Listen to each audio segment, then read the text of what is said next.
السلام علیکم ناظرین، آج کی کہانی ایک ایسے شہزادے کی ہے جس نے محبت میں سچائی چاہی، لیکن قسمت نے اس کے سامنے ایک ایسا آئینہ رکھا جس نے اس کی دنیا بدل دی۔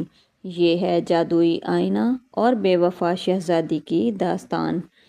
پرانے زمانے میں بخارا کے بادشاہ کا بیٹا شہزادہ ایاز بن سلیمان اپنے علم، اخلاق اور خوبصورتی کی وجہ سے مشہور تھا، لیکن اس کے دل میں ایک خلا تھا، ایک ایسی تنہائی جو سونے کے محل میں بھی ختم نہ ہوتی تھی۔ ایک رات وہ محل کی چھت پر بیٹھا آسمان دیکھ رہا تھا کہ اچانک اسے بادلوں میں ایک چہرہ دکھائی دیا، ایک عورت کا چہرہ، آنکھوں میں آنسو اور لبوں پر ایک نام۔ ایاز شہزادہ چونک گیا۔ یہ خواب تھا یا کوئی پیغام؟ اس نے دل میں طے کیا، میں اس چہرے کو ضرور تلاش کروں گا۔ اگلی صبح محل کے دروازے پر ایک بوڑھا درویش آیا۔ اس نے کہا، اے ایاز، میں وہی ہوں جو تجھے چاندنی رات کو پکار رہا تھا۔ یہ لو، یہ آئینہ رکھ لو۔ یہ عام آئینہ نہیں، یہ جادوئی آئینہ ہے۔ اس میں تو اپنی محبت کو دیکھ سکے گا، مگر شرط یہ ہے کہ دل سچا ہونا چاہیے۔ شہزادے نے آئینہ قبول کیا، مگر درویش جاتے ہوئے بولا، یاد رکھنا، جو سچ برداشت نہیں کر سکتا اسے آئینہ کبھی رحم نہیں کرتا۔ ایاز نے رات کو چراغ بجھا کر آئینے میں جھانکا۔ پہلے دھندلی روشنی، پھر ایک منظر ابھر آیا، ایک محل، نیلا آسمان اور ایک حسین شہزادی، مہر الزہرا۔ وہ بالوں میں گلاب لگائے باغ میں بیٹھی تھی۔ ایاز نے دل ہی دل میں کہا، یہی وہ چہرہ ہے جسے میں نے چاند میں دیکھا تھا۔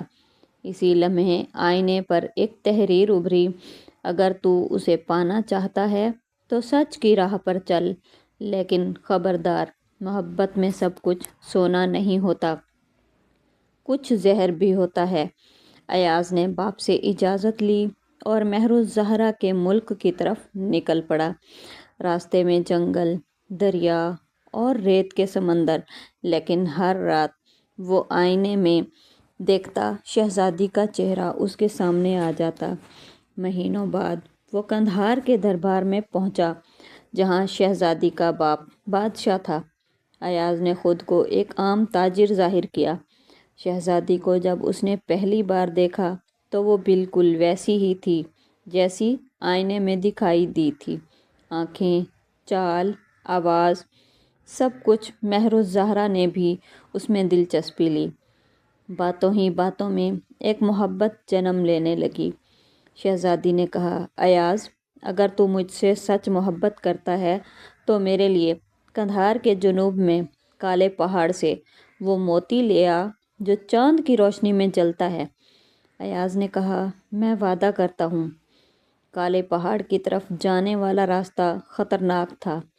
لوگ کہتے تھے وہاں خاموش نگہبان نامی بلا رہتی ہے، جو کوئی اس پہاڑ کے قریب جاتا پتھر بن جاتا۔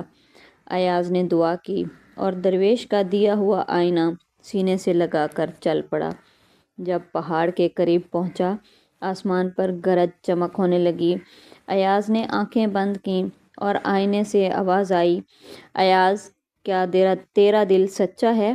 اس نے کہا، ہاں، میں محبت کے لیے جان دینے کو تیار ہوں۔ اچانک زمین ہلی، پہاڑ پھٹا اور ایک روشنی کے اندر موتی نمودار ہوا۔ ایاز نے وہ موتی اٹھایا اور محل واپس آیا۔ شہزادی خوش ہوئی، مگر اس کی آنکھوں میں کچھ بدل چکا تھا۔ وہ سرد تھی، خاموش تھی، جیسے کچھ چھپا رہی ہو۔ ایک رات ایاز نے آئینے میں پھر جھانکا، مگر اس بار آئینے میں شہزادی تنہا نہیں تھی، اس کے ساتھ ایک دوسرا مرد تھا اور وہی موتی اس کے گلے میں جھول رہا تھا۔ آئینے پر الفاظ ابھرے، محبت اگر جھوٹ بن جائے تو آئینہ بھی اس کا چہرہ نہیں چھپا سکتا۔ ایاز کا دل ٹوٹ گیا۔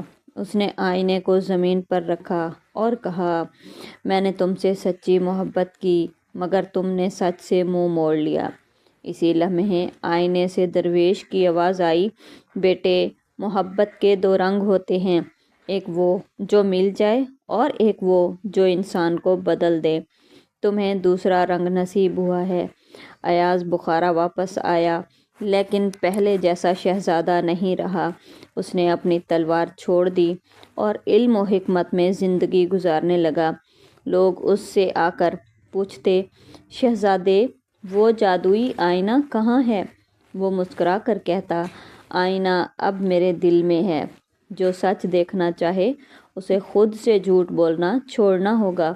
کہا جاتا ہے جب ایاز کا انتقال ہوا تو اس کے کمرے میں وہی آئینہ رکھا تھا، مگر اس بار اس میں شہزادی نہیں بلکہ اس کا اپنا چہرہ چمک رہا تھا، پرسکون، مطمئن اور روشنی میں نہایا ہوا۔